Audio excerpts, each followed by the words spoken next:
जमलेल्या माझ्या तमाम हिंदू बांधवांनो, भगिनींनो आणि मातांनो, अशा घोषणा झाल्या की बरं वाटतं की हम तुम्हारे साथ है.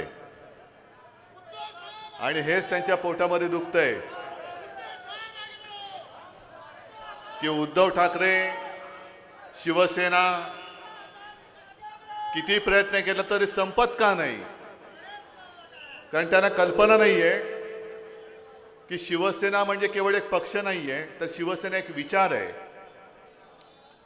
आणि वरवरचं किती तुम्ही फुलं वगैरे जरी काढलीत तरी महाराष्ट्राची जमीन, महाराष्ट्राची माती ही जिजाऊची आणि छत्रपती शिवाजी महाराजांची आहे. आणि तुम्ही किती प्रयत्न केलात, वरवरचं तुम्ही कदाचित तोडाल, पण आमची पाळंमुळं जी खोलवर जमिनीत गेले ती जर का उखडायचा प्रयत्न केलात तर एवढं खोल जावं लागेल की पुन्हा तुम्ही जमिनीच्या वर नाही येऊ शकणार. तसं पाहिलं तर गेल्या महिन्यामध्ये मी बुलढाणा जिल्ह्यात आलो होतो आणि त्याच वेळेला मला वाटतं मी इथे येण्याचा माझा एक नियोजित कार्यक्रम होता. मेहकरला पण जायचा होता. दुर्दैवाने त्याच दिवशी आपले ज्येष्ठ नेते मनोहर जोशी हे आपल्यातून गेले आणि मला तात्काळ मुंबईला जावं लागलं. आज परत आलोय. साहजिकच आहे, मातृतीर्थ भेट देणं गरजेचं नाही, माझं कर्तव्य आहे. आणि ज्या लढ्यासाठी मी उतरलेलो आहे, हा लढा माझा एकट्याचा नाही, तर हाच लढा त्याही वेळेला महाराष्ट्रद्रोह्यांच्या विरुद्ध ज्या एका मातेने आपल्या सुपुत्राला त्याच्यासाठी घडवलं, त्या मातेचे आशीर्वाद घेणं हे मला अत्यंत महत्त्वाचं वाटलं आणि म्हणून मी आलेलो आहे. संजय राऊत, आपण छत्रपती शिवाजी महाराजांचा जन्म कुठे झाला, औरंगजेबाचा कुठे झाला तुम्हाला सांगितलं त्यांनी. आणि हे काय खोटं नाही, हे सत्य आहे. आज सुद्धा ती जी वृत्ती म्हणजे मातीचा एक गुण असेल कदाचित, त्यांचा जिथे जन्म झाला तेव्हा मातीचा गुण त्यांना लागला असेल, पण त्यांनी हे लक्षात घ्यायला पाहिजे की आम्ही जिथे जन्मलो तो मातीचा गुण आम्हालाही लागलेला आहे.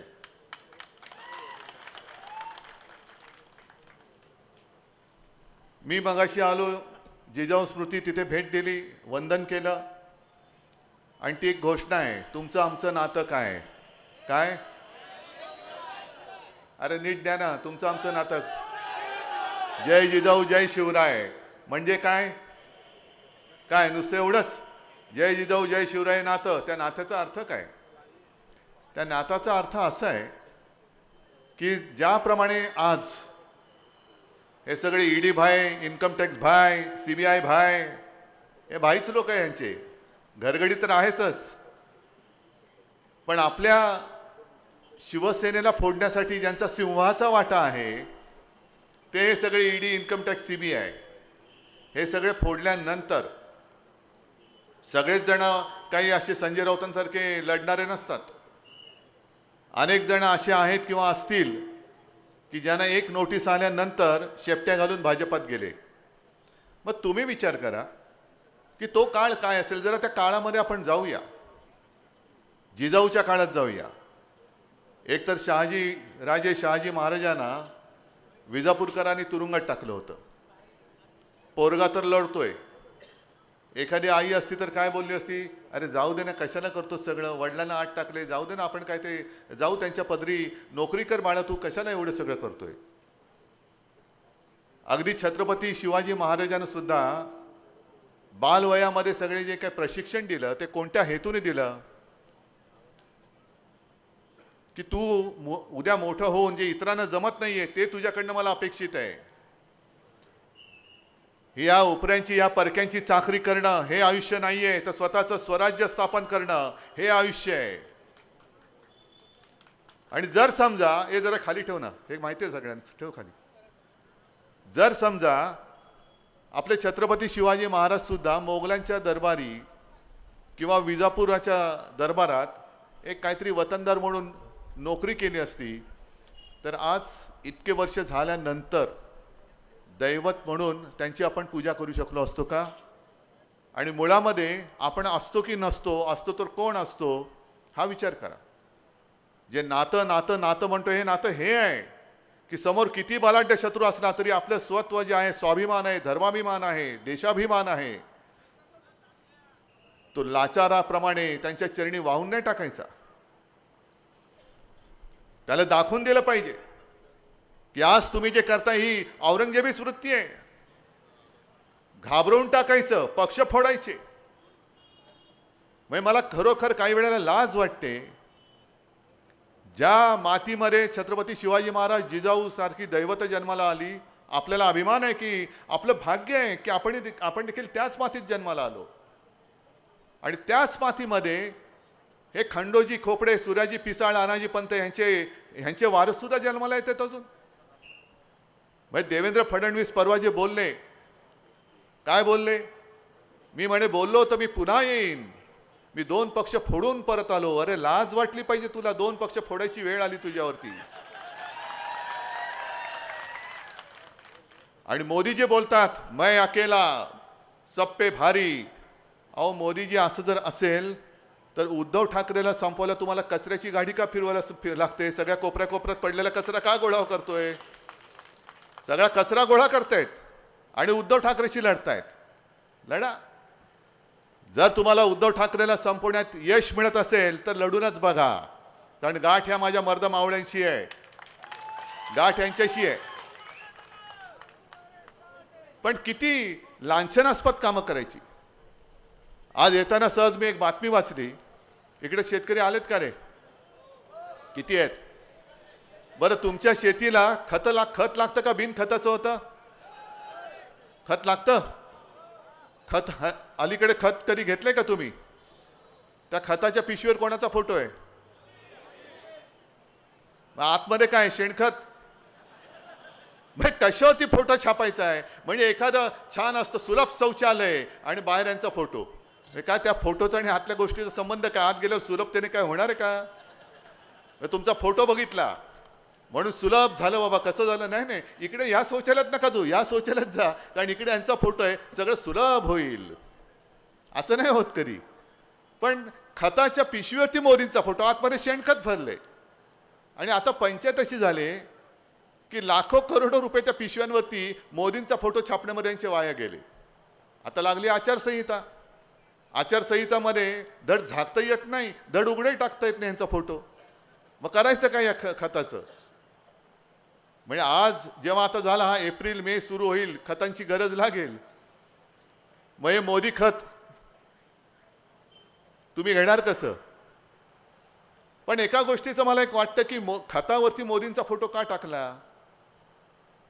कारण त्यांना असं वाटतं शेवटी औरंगजेबच, आणि औरंगजेबच म्हणालेला होता आपल्या महाराष्ट्रातल्या छत्रपती शिवरायांच्या मावळ्यांबद्दल. कारण छत्रपती शिवाजी महाराजांच्या सेनेत 18 पगड जाती जमातीचे सगळे मराठी माणसं, मराठे म्हणायचे त्यांना.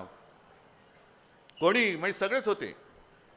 आणि औरंगजेब बोलला होता, कारण संभाजी महाराजांनंतर जवळपास 26 वर्ष हे स्वराज्य संपवण्यासाठी औरंगजेब आग्रा सोडून आपल्या राज्यात येऊन बसला. नाही संपवता आलं.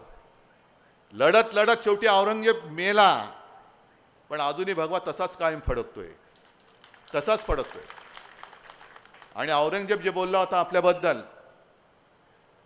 की हे मराठे तमाम दुनियेत, या पहाडी मुलकात तमाम दुनियेला हे भारी आहेत. कारण मुलूक हा पहाडी मुलूक आहे. या पहाडी मुलकात हे तमाम दुनियेला भारी आहेत. कारण इकडे पराक्रम मुळात शिकवावं लागतच नाही. इकडे तर गवताला भाल्याची पाती फुटतात. ती भाल्याची पाती आता मोदीजी बघा सगळीकडे महाराष्ट्रात गवताला भाल्याची पाती फुटलेत. पण त्याचं पुढचं वाक्य जे त्यांनी सांगितलं, परंतु इथे दोहीचं बीज खडकावर जरी भिरकावलं तरी सुद्धा ते रुजतं, फोफावतं. आणि एवढं फोफावतं की पाहता पाहता तमाम दौलत तबाह करून टाकतं. म्हणजे काय की फोडा जोडा, फोडा तोडा आणि राज्य करा. हेच तर हे आत्ताचे भाजपवाले करतायत. शिवसेना फोडली, राष्ट्रवादी फोडली, अशोक चव्हाण घेतले. म्हणजे बोलतो ना मी, रोज कचरा गोळा करतायत. तोडा फोडा आणि राज्य करा. आणि त्यांना जर का असं वाटत असेल की हे दुहीचं बीज मी खडकावरती फेकलं आणि त्याला मोदी खत टाकलं तर गद्दारीचे अंकुर वाढतील, अजिबात नाही. ते खत ह्या मातीमध्ये गद्दारीचा अंकुर रुजू देणार नाही. त्या अंकुरासकट त्या खताची सुद्धा विल्हेवाट करून टाकण्याची हिंमत ही माझ्या या मर्द मावळ्यामध्ये आहे. आता मला कळलं त्या खताच्या पोत्यावरती मोदींचा फोटो काय, कारण त्यांना दुहीची बीज गद्दारीचे अंकुर त्याला ते खत पाणी टाकायचंय, हे मोदी खत. आणि हा फोटो आपण उद्या आपलं सरकार आल्यानंतर बदलून टाकायचंच, नक्कीच टाकणार मी. कारण हे असं दुफळी माजवणारं गद्दारीचं पीक त्याला खत टाकणारं मोदी खत आम्हाला नको आहे. आम्ही आहोत, आमच्या हक्काची लढाई लढतो आहोत. आज ज्या पद्धतीने त्यांनी शिवसेना फोडली, अरे खरं लाज वाटायला पाहिजे. जेव्हा अटल बिहारी वाजपेयी संपूर्ण देशात त्यांच्या मोदीजींच्या विरोधात वातावरण होतं, सगळे सांगत होते मोदी हटाव मोदी हटाव. अगदी सगळे एनडीए मध्ये आत्ताशे काही जे काय उरले सुरले जी काही ठिगळं असतील, मग नितीश कुमार असेल होते की नव्हते तेव्हा कल्पना नाही. चंद्राबाबू गेले, चंद्राबाबूंना विचारा तुम्ही तेव्हा मोदींच्या बाजूने होतात की मोदी हटावच्या बाजूने होतात. एक सुद्धा माणूस मोदींची बाजू घ्यायला तयार नव्हता. तेव्हा फक्त आणि फक्त आपले हिंदू हृदय सम्राट शिवसेना प्रमुख बाळासाहेब ठाकरे यांनी अडवाणीने सांगितलं होतं की मोदी को हटाना मत. म्हणजे जेव्हा तुम्हाला कचऱ्याची टोपली दाखवली जात होती त्यावेळेला जी शिवसेना आणि ते शिवसेना प्रमुख आणि त्यांची शिवसेना तुमच्या मागे उभी राहिली, ती शिवसेना तुम्ही संपवायला निघालात. आणि इथला गद्दार त्याला तरी काय करायचं, आपण किती वेळा त्याला खासदार करायचं, किती वेळा करणार. जशी ती एक म्हण आहे ना, खाल्ल्या मिठाला जो जागत नाही तसं जो दिल्या मताला जागत नाही, तो गद्दार तुम्ही पुन्हा डोक्यावर घेणार. ही गद्दारी केवळ माझ्याशी नाहीये. अरे मी काय नव्हतं दिलं तुला, परत परत परत पहिला आमदार केलं होतं शिवसेना प्रमुखाने, मग तुला खासदार केलं. मग यांचं म्हणतात ना अबकी बार बार बार, तसंच प्रत्येक वेळेला निवडणूक आली की हेच आपलं उभं बुजगावणं. तुम्हाला काय वाटतं, म्हणजे त्या गद्दाराला काय वाटतं? शिवसेनेमुळे ही सगळी जी ज्वलंत राष्ट्रप्रेमी हिंदुत्ववादी लोक आहेत तुम्हाला निवडून देत होती. हा बुलढाणा काय तुमच्या सातबाऱ्यावरती लिहिलेलं नाहीये की बुलढाणा मतदारसंघ म्हटल्यानंतर त्याच्यावरती कोणी उभाच राहणार नाही, कोणी जिंकणारच नाही. या वेळेला तुझं डिपॉझिट जप्तच करून दाखवतो आणि तुम्हाला ते करावंच लागेल. जर तुमचं आमचं नातं काय, जय शिवराय जय जिजाऊ जय शिवराय, हे नातं जर का तुम्हाला दाखवून द्यायचं असेल तर गद्दाराला तुम्हाला पाडावंच लागेल. नाहीतर जिजाऊचं नाव घेऊ नका, छत्रपती शिवाजी महाराजांचं नाव घेऊ नका, तेवढे लायक आपण नाही असं दुर्दैवाने मला म्हणावं लागेल. कारण त्याही वेळेला छत्रपती शिवाजी महाराजांना आणि जिजामातेला हे असेच गद्दार सगळे होते, त्यांनी किती क्लेश दिले असतील. तो एक प्रसंग सांगतात, जेव्हा अफजल खान चालून आला होता, हे अशीच सगळ्यांना फरमानं गेली होती ईडी सीबीआय इन्कम टॅक्सची, की एक तर सामील व्हा म्हणजे भाजपात या, नाही तर तुरुंगात जा. हे अफजल खानीच वृत्ती आहे.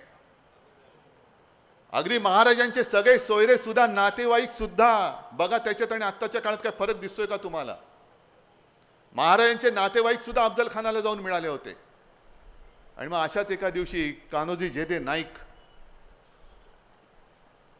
छत्रपती शिवाजी महाराजांकडे आले, त्यांच्या 5 मुलांना घेऊन आले आणि त्यांनी महाराजांना सांगितलं, महाराज अफजल खानाचा निरोप आलेला आहे की मुला बाळासह येऊन सामील हो, तुला खासदार करेन, आमदार करेन, मंत्री करेन. म्हणजे तेव्हाचं जे काय असतं ना, सरदार करेन, अमुक करेन, तमुक होईन करेन, आणि नाही केलास तर मुला बाळासह कापला जाशील. मग महाराज म्हणाले की मग वाट कसली बघताय, समोर मृत्यू दिसतोय तर जा आणि खानाला सामील व्हा, घ्या तिकडे वतनदारी. आणि कान्होजी जेधे जे चिडले, त्यांनी बाजूला एक तांब्या होता, त्या तांब्यातलं पाणी घेतलं, हातावर घेतलं आणि महाराजांच्या चरणी वाहिलं असं की महाराज हे वाहिलं वतन मी तुमच्या चरणी, ही माझी 5 मुलं तुमच्या चरणी मी वाहून टाकली, मेलो तरी चालेल पण भगव्याला डाग लागेल असं माझ्या हातनं काही होणार नाही. मग तीच जर का परिस्थिती आज पुन्हा आली असेल की भाजपात या, मिंदेकडे जा, नाही तर तुरुंगात जा. अरे तुरुंगात टाकताय ते संजय राऊत तुरुंगाचे काय ते गज होते ते तोडून बाहेर आलेत. म्हणजे तुरुंग फोडून नाही बाहेर आले. ते ईडीवाले बोलले की अरे माफ करा बाबा, आम्हाला हे आला बाहेर सोडा म्हणे, याला हे आम्हालाच खाऊन टाकेला. याला म्हणतात निष्ठा. शेवटी इतिहासामध्ये आपली नोंद काय म्हणून व्हायची. एक 15 दिवसापूर्वी मी धाराशिवला गेलो होतो. त्या ओमराजे निंबाळकर तिथल्या खासदारांनी अप्रतिम एक उदाहरण दिलं. ओमराजेंनी सांगितलं की आज देखील खंडोजी खोपडे, सूर्याजी पिसाळ, आनाजी पंत म्हटल्यानंतर त्यांना आपण काय म्हणतो? काय? गद्दार ना. किती वर्षापूर्वी झाले हो हे सगळे? 300 वर्ष, 400 वर्ष, 400 वर्ष झाले ना. मग 400 वर्ष झाल्यानंतर देखील सुद्धा त्या खंडोजी खोपड्याच्या कपाळावरचा गद्दारीचा शिक्का अजून पुसला जात नाही. तर ह्या गद्दारांचा शिक्का पुसला जायला किती जन्मयाना घ्यावे लागतील? आणि दुसरा पण इकडे बसलात ना, नितीन देशमुख. नेला होता यांना उचलून. काय काय त्यांचा छळ केला होता ते त्यांच्याच तोंडून नितीन एकदा तुम्ही सभेत सांगा. कशी इंजेक्शन दिली होती, कशी, म्हणजे जोर जबरदस्तीने घेऊन गेले होते. पण त्यांनी सांगितलं मला मारलं तरी चालेल, नाही तर मी तुम्हाला मारेन, पण मला नेऊन सोडा, मी तुमच्याबरोबर येत नाही. मारेन नाहीतर मरेन. कशासाठी जगायचं?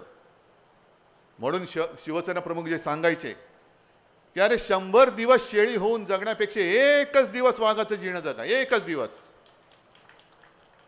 आणि मला खात्री आहे की हा महाराष्ट्राचा जो वाघ आहे, म्हणजे तुम्ही त्या वाघाच्या एका डरकाळीनी, या आता संजय राऊत तुम्ही सांगितलं ना, त्या दाऊदच्या बाजूला जन्माला आलेल्या शेळ्या, त्या शेपूट हलवत परत गेल्याशिवाय राहणार नाही. संताप कुठे होतोय? का लढतोय उद्धव ठाकरे? माझं मुख्यमंत्रीपद खेचलं म्हणून नाही, तर आज ज्या पद्धतीने महाराष्ट्र लुटला जातोय, ओरबाडला जातोय, म्हणजे जसं छत्रपती शिवाजी महाराजांनी तेव्हा इंग्रजांची वखार सुरतेमध्ये जाऊन लुटली होती, आज हे सुरतेच्या माध्यमातून सुरतवाले माझा महाराष्ट्र, छत्रपतींचा महाराष्ट्र लुटतात. कोणालाच काही पडलेलं नाहीये. ना मिंदेला पडले, ना अजित पवारना पडले.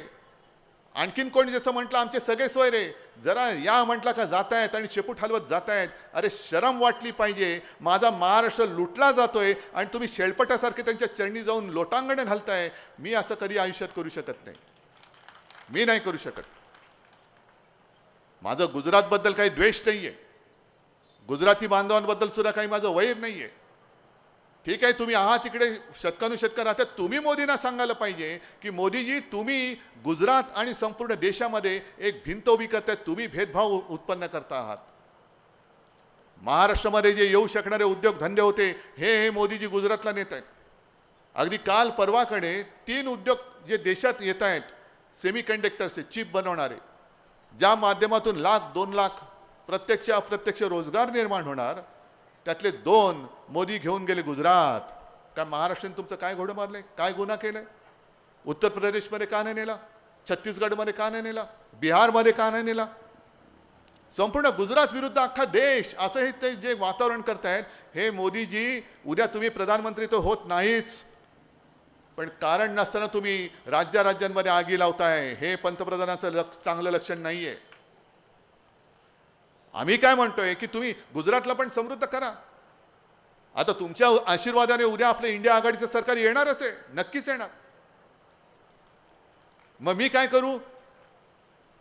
आपल्या सरकारला सांगू नाही गुजरातला काही द्यायचं नाही? नाही, जे गुजरातच्या न्याय हक्काचं असेल जरूर गुजरातला द्या, पण माझ्या न्याय हक्काचं असेल ते सुद्धा तुम्ही ओरबाडून गुजरातला नेणार असेल तर याद राखा, मी मुख्यमंत्री असताना जसं तुम्हाला तुमची हिंमत होत नव्हती की महाराष्ट्र ओरबाडायची हिंमत होत नव्हती, असतील मोदीजी असतील किंवा शहा असतील, पण महाराष्ट्र ओरबाडायची त्यांची हिंमत नव्हती होत, ती आत्ता व्हायला लागली.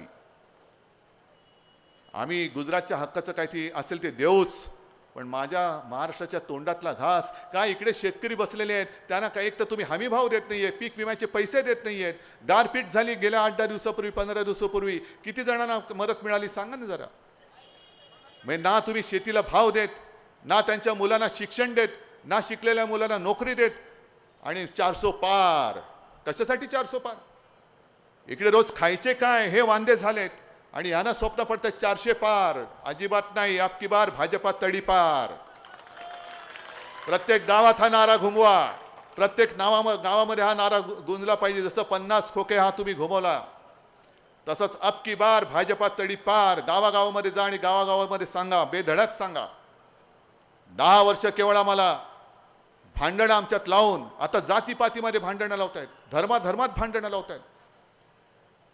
हे उद्धव ठाकरेंनी म्हणे हिंदुत्व सोडलं, उद्धव ठाकरेंनी म्हणे शिवसेना प्रमुखांचे विचार सोडले. का सोडले? कशासाठी सोडले? सोडलेत मी तर म्हणे माझ्याबरोबर मुसलमान आलेत. मुसलमानांना विचारा ना का आलेत ते. कारण कधीही शिवसेना प्रमुखांनी केवळ कोणी दुसऱ्या धर्माचा आहे म्हणून त्याला मार हे आम्हाला शिकवलेलं नाही. आमचं हिंदुत्व हे राष्ट्रीयत्व आहे. आमचं हिंदुत्व हे राष्ट्रीयत्व आहे. आणि म्हणून मी प्रत्येक सभेत सांगतो की शिवसेनेचं हिंदुत्व हे हृदयात राम आणि हाताला काम. आमचं हिंदुत्व हे घरातलं चूल पेटवणारं हिंदुत्व आहे आणि भाजपचं हिंदुत्व हे घर पेटवणारं हिंदुत्व आहे. असं घर पेटवणारं हिंदुत्व केवळ हिंदू हिंदू जय श्रीराम म्हणतायत म्हणून त्या एका घोषणेच्या नादामध्ये तुम्ही आपलं आयुष्य यांना देऊन टाकणार परत. आजच ती वेळ आहे. उद्या जर का आपण चुकलो तर आपल्या देशात जसं रशियामध्ये हुकुमशाही आले, थोडंसं तुम्हाला वेगळं सांगतो कारण तुम्हाला कदाचित कळलं असेल नसेल, रशियामध्ये पुतीन नावाचे अध्यक्ष आहेत. माहिती आहे तुम्हाला? 87% त्यांना मतं मिळाली. 87%. तुम्ही म्हणाल खूप लोकप्रिय दिसतोय हा. लोकप्रिय नाहीये. त्यांनी त्याचे सगळे विरोधक मारून टाकलेत. समोर लढायलाच कोणी ठेवलेलं नाहीये. एक तर तुरुंगात टाकलेत, बाकीचे देशाच्या बाहेर तडीपार केलेत आणि काही जणांचा संशयास्पद मृत्यू झालेला आहे. आता गेल्या 8-10 दिवसापूर्वी एका त्याच्या विरोधकाचा तुरुंगात मृत्यू झाला. मग त्यांना विचारलं, ते म्हणाले त्याच्यात काय म्हणे, हे तर नेहमीच आहे, असे तुरुंगात मृत्यू होतच असतात. मग असं तुरुंगात सडत राहून मरायचंय की एकदाच ह्यांना काहीतरी गाडायचंय हे तुम्ही ठरवायचंय. तुमची मुलं बाळं ही स्वातंत्र्यात जगली पाहिजेत का गुलामीत जगली पाहिजे त्याची ही लढाई आहे. आणि ज्याप्रमाणे मी कोरोनामध्ये जे सांगत होतो, तळमळून सांगत होतो, कळवळून सांगत होतो की बाबांनो मास्क घाला, घराबाहेर पडू नका कारण कोरोनाचं संकट आहे. आज त्याच तळमळीने सांगतोय की यावेळेला चूक करू नका, गद्दाराला मत देऊ नका कारण हुकुमशाहीचं संकट आहे. आणि मला खात्री आहे की जसं तुम्ही कोरोना काळामध्ये माझं ऐकलं, मला तुमचा कुटुंबातला एक भाऊ, मुलगा काय असेल ते हे मानलत, कुटुंब प्रमुख मानलत म्हणून आपण महाराष्ट्र वाचवू शकलो. तसंच याही वेळेला तुम्हाला मी हात जोडून विनंती करतोय की किती भूलतापा मारल्या तरी भाडोत्री जनता पक्षाच्या नादी लागू नका. भाडोत्री जनता पक्ष आहे. हुकुमशाहीला आजच गाडून टाका आणि जिजाऊची शपथ घेऊन जिथे जिथे तुमचं काही ओळखी पाळखीची लोक असतील त्यांना सांगा या वेळेला अबकी बार, अरे जरा जोरात बोला, अबकी बार, अबकी बार. जय हिंद, जय महाराष्ट्र.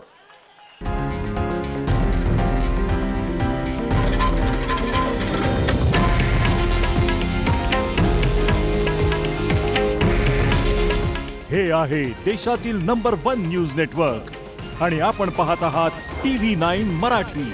काळजी तुमची, हित महाराष्ट्राचं.